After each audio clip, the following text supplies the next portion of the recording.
Seguimos adelante en Telebuen Día. Hoy se cumplen 19 años del atentado antijudío más sangriento probablemente que exista desde la Segunda Guerra Mundial a estos días. Y lo peor de todo es que la herida continúa abierta. Pasaron 19 años y sobrevuela lo más angustiante y probablemente lo más vergonzante, que es la impunidad. En alguna medida ese hecho es tomado como parte del guión que ha escrito Fernando Butazzoni para esta película Esclavo de Dios. Con él estaremos hablando de este aspecto y además de la polémica que ha generado. Vean ustedes, por ejemplo, lo que sucedió en Venezuela. Se entiende que es una película que va contra los intereses de aquel país y ordenan o solicitan que tras la película se emita un documental pro-palestino. Vamos a conversar de todo esto con Fernando Butazzoni, que además hasta no hace tanto era presidente del Sodre, el presidente del Sodre que logró exhibir algunos logros, algunos aspectos importantes de su gestión y traducidos en lo que es hoy un nuevo Sodre. De eso nadie tiene hoy ya ninguna duda. Pero antes, veamos el anticipo de lo que es esta película que se estrena hoy en los cines de Uruguay.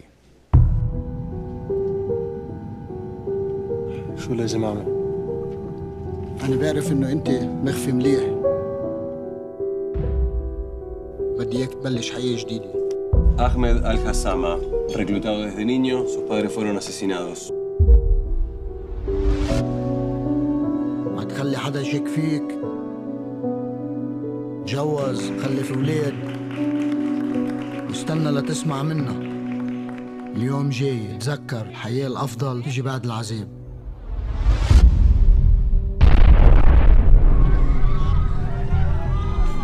אנחנו במלחמה. זה לא היה צריך לקרות. Puedo ir preso por esto.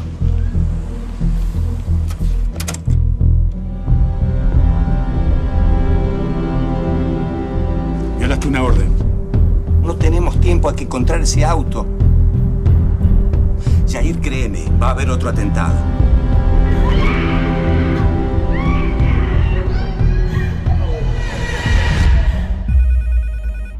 ¿Aló?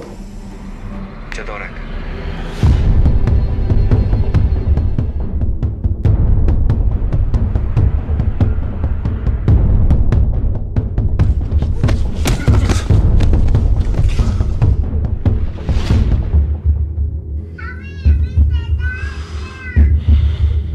Yo también te amo, hijo.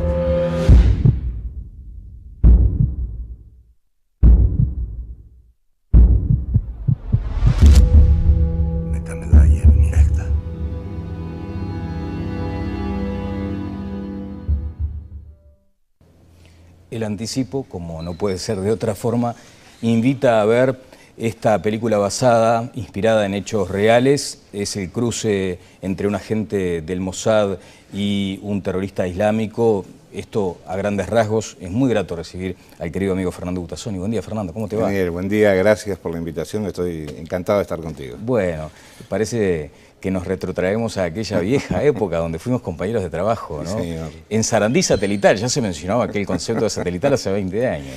Sí, una época muy linda, además muy creativa para un grupo de gente entrañable que lo sigo llevando en el corazón y además nos vemos cada tanto con la mayoría de ellos, ¿no? Exacto, y además tenías aquella vocación por tratar de imponer agenda, ¿no? Porque recuerdo que tenías un programa que se dedicaba ni más ni menos que a nutrirse de la usina de tantas cuestiones que pasan en las universidades. Sí, claro.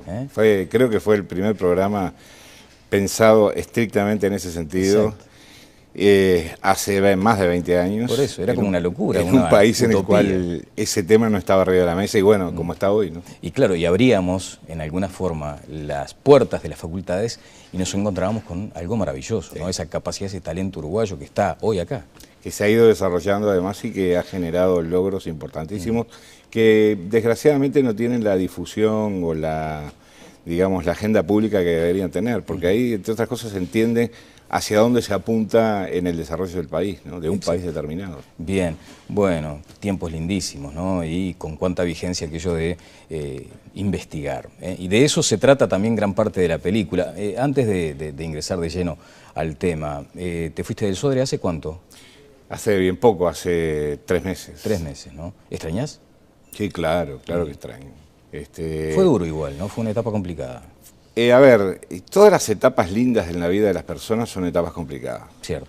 Las etapas totalmente descomplicadas en general suelen ser insulsas y sin grandes episodios, por decirlo así. El Sodre fue una etapa maravillosa en mi vida. Le estaré siempre agradecido al presidente Mujica y al ministro Ehrlich por haberme puesto al frente de una institución de tanto prestigio, de tanta raigambre y con tantos problemas además como era el Sodre, ¿no? Un prestigio que estaba devaluado. Prestigio que es muy interesante eso, un prestigio que estaba congelado, estaba en el freezer, porque el incendio del 71, el incendio que destruyó el estudio auditorio, de alguna manera dejó congelado, dejó dentro del freezer todo el prestigio que había acumulado el Sodre durante 40 o 50 años. Lo que pasa es que cuando finalmente se logra reconstruir y darle vida y abrir nuevamente el estudio auditorio, se desenchufó el freezer. Ahí había que salir a la cancha y mostrar si el prestigio ese acumulado que estaba ahí intacto se mantenía o si era parte de la leyenda del pasado de un Uruguay glorioso y de vacas gordas. Y creo que la tarea fue muy interesante porque implicó ver con ojos nuevos, con otra mirada, con otras perspectivas, las necesidades culturales del público, de la gente. Para mí, ir a un concierto, por ejemplo, en el auditorio y encontrarme con cientos y cientos de personas de todos los puntos del país, de todos los barrios de Montevideo, de todas las clases sociales, gente muy humilde, gente muy adinerada, compartiendo una platea para escuchar un concierto, me resultó realmente conmovedor. Para mí fue una etapa maravillosa. Fue efectivamente esa etapa tal cual la describes. Voy a apelar a una pregunta como si estuviéramos compartiendo un café en aquellas salas de Sarandí. Maravilloso. Como de amigo, digamos. ¿Te enfermó el Sodre? No creo. Yo tengo una... Lo digo para darle contexto, perdóname que te interrumpa, claro. Fernando, porque tú argumentas el retiro con problemas de salud. Sí. Es más, te ves obligado a aclarar que no se trata de un cáncer, que simplemente es una afección, pero por eso la pregunta, ¿te enfermó la gestión? No, nada parece indicar eso, es más, los problemas de salud que yo padezco son problemas que decididamente no están vinculados ni al estrés, ni al exceso de trabajo, ni esas cosas. Una enfermedad neurológica, digamos que la tengo perfectamente bajo control, que no evoluciona de mala manera, sino que debe simplemente ser atendida como corresponde, ¿no? Porque, como decíamos hoy, era duro enfrentar ese cambio de mirada, ese cambio de escenario. Tú has tomado distancia un poco de lo que ha sido ese reverdecer del Sodre, has dicho que lo importante son los artistas, los funcionarios, pero hablando en términos futbolísticos, alguien tenía que ser el técnico. Sí, claro, pero yo sé que alguien tenía que ser el técnico. Lo que no quiero es que me cuelguen una medalla que a mí no me corresponde. Mirá, hablando de medallas que se cuelgan, entraste al debate. No, lo que quiero decir es que, a ver, un instituto cultural como el Sodre, que es un instituto que tiene una enorme cantidad de actividades, desde escuelas de danza, escuelas de baile folclórico, escuelas de canto, cuerpos de baile, el ballet nacional, el coro, la orquesta. Es evidente que alguien tiene que dirigirlo, pero el mérito en las actividades culturales es del que realiza esa obra. Es decir, en este caso, yo creo que en un teatro el mérito principal está arriba del escenario, porque tú sos un hombre de alta exposición pública y lo sabes, estar ante la mirada de la gente permanentemente, juzgado permanentemente en sus aptitudes y en su calidad artística por miles y miles de personas, es un trabajo de por sí muy duro. Y hacerlo bien es doblemente duro. Entonces yo creo que el éxito de un teatro son sus artistas en primerísimo lugar, y sus técnicos, y sus trabajadores, y los que hacen la limpieza, y los acomodadores, y al final también, tal vez, como tú decías, el director técnico, pero al final de todo. Al final de todo. Fernando, el presidente dijo en Europa algo que muchos lo tomaron a mal, otros dijeron, está diciendo la verdad. ¿Te enfrentaste también en esa circunstancia del Sodre a eso de los ñoquis, gente que no le gustaba trabajar o que no tenía la camiseta puesta? En todas partes pasa, ¿no? Es parte de la condición humana, yo creo que además pasa en en algunas sociedades más que en otras. En algunas sociedades hay correctivos o decisiones que se toman que son más radicales y que por lo tanto vuelve más complejo ese problemático. Yo me enfrenté sobre todo a una cultura vinculada, una cultura institucional muy vinculada con el pasado. Y yo quería una cultura institucional muy vinculada con el futuro, es decir, pensando el futuro. Claro, pero entiendes que debe haber un cambio en la gestión, un cambio hasta en la institucionalidad del SODRE. Absolutamente. Yo estoy convencido, lo he dicho públicamente, yo creo que el SODRE es un instituto de gran importancia para el desarrollo cultural del Uruguay. Creo a su vez que el desarrollo cultural del Uruguay es de gran importancia para el desarrollo del país. Es impensable un país que no tenga un sólido anclaje en sus estructuras culturales, en sus raíces espirituales, en el cultivo de la espiritualidad, por decirlo así. Y creo que para eso se necesitan cosas que vayan más allá de lo que tenemos, que sean más modernas, más dinámicas, más ágiles. Bueno, y al calor de experiencias o de imágenes, fotografías como las del otro día con los niños y Hansel y Gretel, por ejemplo, ¿no? Claro. Bueno, apuestas que muchas veces nos decían, pero esto es un disparate, esto es una locura. 10 funciones de un ballet del Lago de los Cisnes, y ahora se repone el Lago de los Cisnes próximamente, las entradas están prácticamente agotadas, falta como un mes todavía. Es decir, hay una avidez del público por participar de esa experiencia cultural. Bueno, eso es para advertirle a aquellos que piensan que el primer lugar para recortar es por el lado de la cultura, cuando viene esto de los gastos, ¿no? Exactamente, la cultura necesita, porque además yo creo que no es una inversión tal vez de las más difíciles de cuantificar, pero de las más importantes. Claro. Bueno, y nos venimos a esta producción de Arlequín, de la Vorágine Films y de Alf Media de Argentina. Allí hay 3 países ya representados, ¿no? Es una coproducción. Una coproducción que plantea esto que decíamos, ¿no? 2 extremistas, puede decirse, uno islámico y este agente israelí con un cruce de caminos en el atentado de la AMIA, del que hoy se cumplen 19 años, con el saldo de 85 personas muertas y sobre todo lo que decía antes, ¿no? Esa herida que permanece abierta. Sí. La película nació prácticamente hace 5 años, a partir de una serie de charlas, de conversaciones que tuvimos, el director de la película, que es un pibe muy joven, tiene 27 años ahora, o sea, hace 5 años tenía 21, 22 años. Él estaba por comenzar su trabajo de maestría en Los Ángeles, en el American Film, y quería empezar a proyectar, a plantearse su primer largometraje. ¿Y era una inquietud por su causa, digamos, una defensa de su causa, porque es judío además? Era una mezcla. Él en el 2001 estuvo a punto de subirse a uno de los aviones que se estrellaron en las Torres Gemelas. Es decir, solo la casualidad evitó que él fuera en uno de esos aviones. A partir de ahí el tema del terrorismo él lo empezó a tratar, hizo varios cortos sobre el tema, pero siempre, cada vez que él investigaba, y a mí me pasó lo mismo, descubríamos que atrás de ese enfrentamiento tan feroz, tan radical, tan desgarrador, había gente como nosotros, gente común y corriente, que se casaba, que tenía hijos, que lloraba la muerte de sus padres, que tenía un proyecto de vida y que de repente se veían enfrentados a esos dilemas en los que el conflicto, la lucha, los hacía perder todo punto de referencia y convertirse verdaderamente en personas muy distintas y en máquinas de matar, ¿no? Tú has revelado, por ejemplo, que te encontraste... Bueno, fue una profunda investigación la que realizaste, sí, que demandó unos cuantos años. Sí, ¿no? Varios años. Sí. Y allí encontraste como una suerte de red de trama de terror, así lo describí.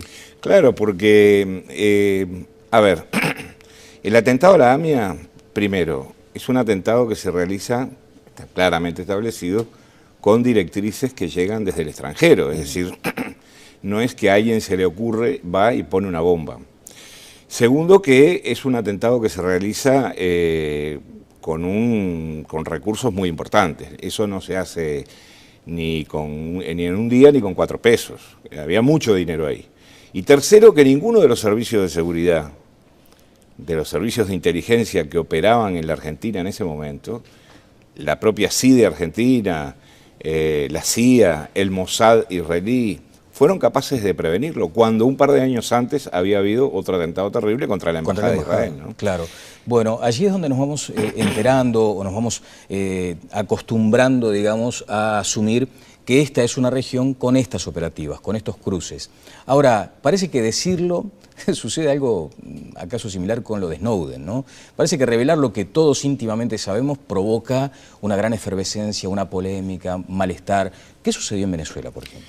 Bueno, en Venezuela, en primer lugar, yo estoy acá, no estoy en Venezuela, por lo tanto, las visiones que tengo son visiones que son de a larga distancia, digamos. De lecturas, incluso de polémicas que yo mismo entablé con algunos sectores. Sí. Yo lo que creo que pasó en Venezuela es que hay algunos grupos que no comprenden la posibilidad o la capacidad o la libertad de exposición de determinados puntos de vista por parte de gente que hace arte, como es el director de la película, en mi caso como el escritor, y consideran que los mensajes tienen que ser determinados mensajes y si no, que no sean ninguno.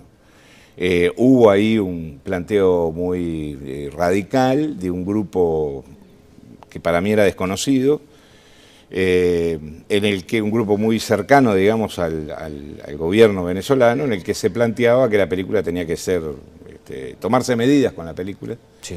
Se criticó severamente al Instituto de Cine de Venezuela, que es un instituto del gobierno, que fue uno de los que participó en el proyecto. Hubo un intento de boicot, llanamente. Sí, sí, totalmente. Se pedía que se tomaran medidas con la película. Y además se pedía que los gobiernos de Argentina y Uruguay, a través de sus embajadas, hicieran lo mismo, porque son países coproductores, ¿no? A mí me dio mucha lástima, eso generó un gran conflicto. El día antes del estreno de la película se obligó mediante una norma, a la aplicación de una norma, la exhibición de un documental previo, que es un documental, digamos, sobre la lucha del pueblo palestino, un documental que tiene dificultades de presentación, digamos, es decir, que cuando la gente se sienta en el cine, se apagan las luces y empieza a proyectarse la película, es el documental, pero no se sabe bien si es el documental, porque no tiene los créditos claramente establecidos. Se generaron episodios como abucheos en la sala, silbatinas, gente que se levantaba y se iba indignada. Y después, como a los 15 minutos, terminaba eso y empezaba la película. El director de la película pidió que levantaran el documental o que por lo menos pusieran un cartel.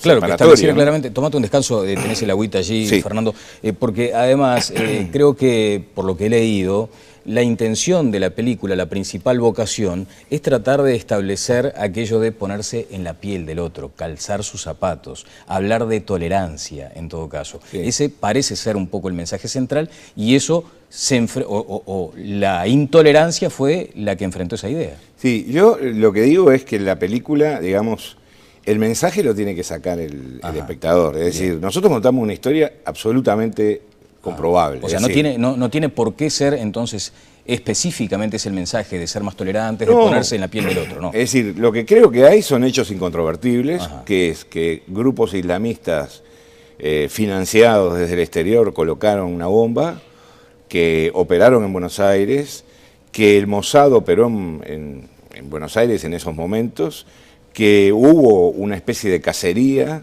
que los servicios de inteligencia estaban papando moscas, y bueno, que mataron 85 personas, ¿no? Es decir, a esas 85 personas no las mataron, no era un comando finlandés, claro, el que hizo eso, ni era un comando de las Islas Malvinas, digo, ahí hubo una expresión de un conflicto que tiene mucho tiempo de instalado en Medio Oriente y que se ha derramado sobre todo el mundo. Bueno, y después llama la atención, por ejemplo, ese vínculo que cada vez se hace más estrecho con Irán, ¿no? Del gobierno argentino con Irán. Bueno, ese fue otro punto porque todas las investigaciones, es más, hay un dictamen y un resumen de ese dictamen muy claro de los fiscales de la causa, porque todo el mundo habla del fiscal Nisman, sí, porque es judío.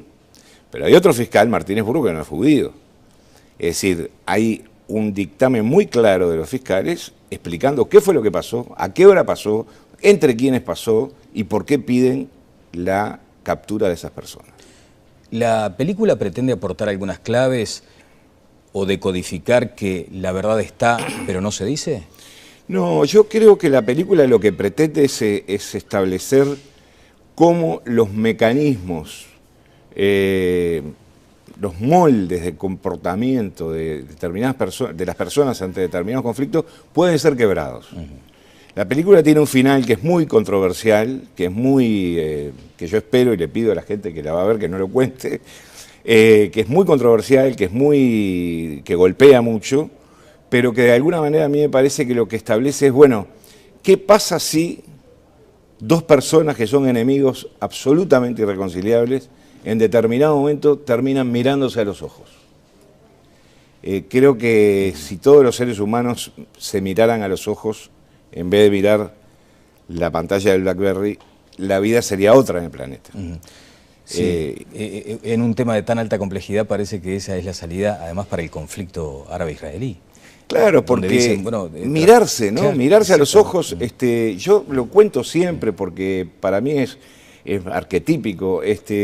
Todas las religiones monoteístas han cometido execrables excesos a lo largo de la historia. Yo contaba que cuando las primeras cruzadas, claro, los cristianos que llegaban de Europa a conquistar Tierra Santa y a llegar en peregrinación a Jerusalén, se comían a los niños, claro, practicaban la antropofagia. Y eso es prácticamente desconocido porque ha habido una historia oficial en torno al tema. Pero todas las religiones han cometido grandes degollinas en nombre de Dios y en nombre de la fe. Hay un personaje que le dice al otro en determinado momento, no es Dios el que me dice que haga esto, eres tú el que me lo está pidiendo. Entonces, yo creo que hay que distinguir claramente cuando una guerra tiene connotaciones religiosas a cuando se la maquilla de conflicto religioso, pero en realidad en el fondo es un conflicto político, ideológico, por espacio vital, fanático, por territorios, por odios ancestrales. Bien, Fernando, muchísimas gracias por estos minutos. ¿La película se estrena hoy en algún circuito específico? En Movie. En Movie. Hay varias salas en las que se estrenan. La verdad que no lo sé, pido disculpas, bueno, pero se estrena hoy en el Uruguay, se estrenó ya en Venezuela, se estrena en Buenos Aires dentro de muy poquito. Y bueno, y ahí comenzará su peregrinaje internacional. ¿Tuvo un dolor añadido el hecho de ser un hombre de izquierda y que tuvieras esta situación en Venezuela, por ejemplo? A ver, yo creo que no. Lo que yo creo es que las banderas, a mí nadie me va a robar las banderas. Nadie se va a disfrazar para venir a decirme lo que tengo que hacer. Yo creo que las recortes, limitaciones e imposiciones a la cultura son siempre autoritarios y despreciables. Y cuando además involucra sentimientos antijudíos, son profundamente peligrosas y dictatoriales. Entonces, la dictadura en el Uruguay, por ejemplo, fue muy antijudía. Yo tengo muchos amigos judíos que estuvieron presos porque eran de izquierda, porque eran tupas o porque eran comunistas, y les dieron el doble. Y les dijeron los torturadores, te damos el doble porque sos comunista, porque sos tupa y porque sos judío. Las grandes dictaduras siempre fueron profundamente antijudías. Entonces, yo enciendo todas las alarmas. Creo que aquí hay un problema entre la libertad, entre la convivencia y entre la intolerancia y el antisemitismo. Me parece que es un tema muy serio y muy grave. El otro día un amigo me decía que Elie Wiesel, un destacadísimo pensador judío, planteaba que lo contrario al amor no es el odio, sino la indiferencia. Yo creo que lo que no podemos es ser indiferentes. Y creo que ese es un apelativo que en una sociedad en la cual cada vez más, una sociedad global en la cual cada vez más pensamos que los problemas de los otros no son nuestros problemas, luchar contra esa indiferencia, meternos en las raíces del problema, puede hacer la diferencia entre un mañana en paz y en libertad y un mañana en el cual nos encontremos con alguna sorpresa, ¿no? Bien, muchísimas gracias, Fernando. Además, extiendo el agradecimiento a Eleonora Navata, que facilitó esta entrevista, y bueno, iremos a mirar la película como corresponde. Muy amable. Muchas gracias. Fernando Utasoni estuvo con nosotros. Vamos a ir a una breve pausa y seguimos adelante en Telebuen Día.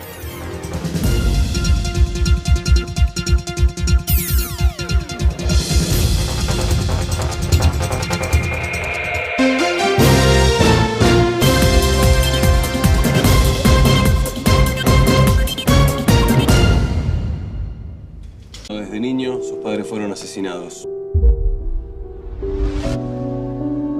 ما تخلي حدا يشك فيك، تجوز، خلف اولاد، واستنى لتسمع منا. اليوم جاي، تذكر الحياة الأفضل تيجي بعد العذاب.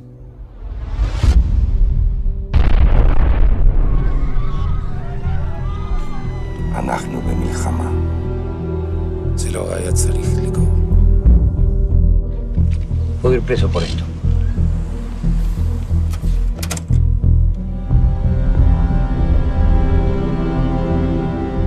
Violaste una orden.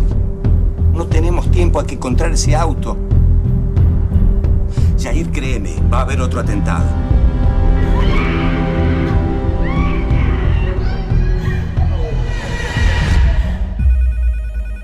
¿Aló? Chatorak.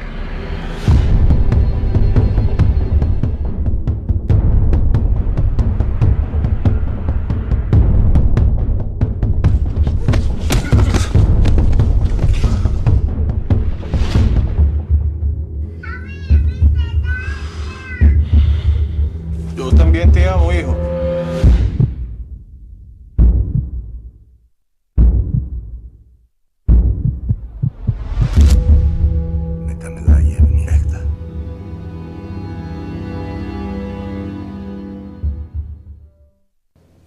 El anticipo, como no puede ser de otra forma, invita a ver esta película basada, inspirada en hechos reales. Es el cruce entre un agente del Mossad y un terrorista islámico. Esto, a grandes rasgos, es muy grato recibir al querido amigo Fernando Butazzoni. Buen día, Fernando, ¿cómo te va? Daniel, buen día, gracias por la invitación, estoy encantado de estar contigo. Bueno, parece que nos retrotraemos a aquella vieja época donde fuimos compañeros de trabajo, ¿no? Sí, señor. En Sarandí satelital, ya se mencionaba aquel concepto de satelital hace 20 años. ¿Eh? Sí, una época muy linda, además muy creativa para un grupo de gente entrañable que lo sigo llevando en el corazón y además nos vemos cada tanto con la mayoría de ellos, ¿no? Exacto, y además tenías aquella vocación por tratar de imponer agenda, ¿no? El país y ordenan o solicitan que tras la película se emita un documental pro-palestino. Vamos a conversar de todo esto con Fernando Butazzoni, que además hasta no hace tanto era presidente del SODRE, el presidente del SODRE que logró exhibir algunos logros, algunos aspectos importantes de su gestión y traducidos en lo que es hoy un nuevo SODRE. De eso nadie tiene hoy ya ninguna duda. Pero antes, veamos el anticipo de lo que es esta película que se estrena hoy en los cines de Uruguay. شو لازم أعمل؟ أنا بعرف إنه أنت مخفي مليح. بدي إياك تبلش حياة جديدة. Ahmed Al-Hassama, reclutado. Seguimos adelante en Telebuen Día. Hoy se cumplen 19 años del atentado antijudío más sangriento probablemente que exista desde la Segunda Guerra Mundial a estos días. Y lo peor de todo es que la herida continúa abierta. Pasaron 19 años y sobrevuela lo más angustiante y probablemente lo más vergonzante, que es la impunidad. En alguna medida ese hecho es tomado como parte del guión que ha escrito Fernando Butazzoni para esta película Esclavo de Dios. Con él estaremos hablando de este aspecto y además de la polémica que ha generado. Vean ustedes, por ejemplo, lo que sucedió en Venezuela. Se entiende que es una película que va contra los intereses de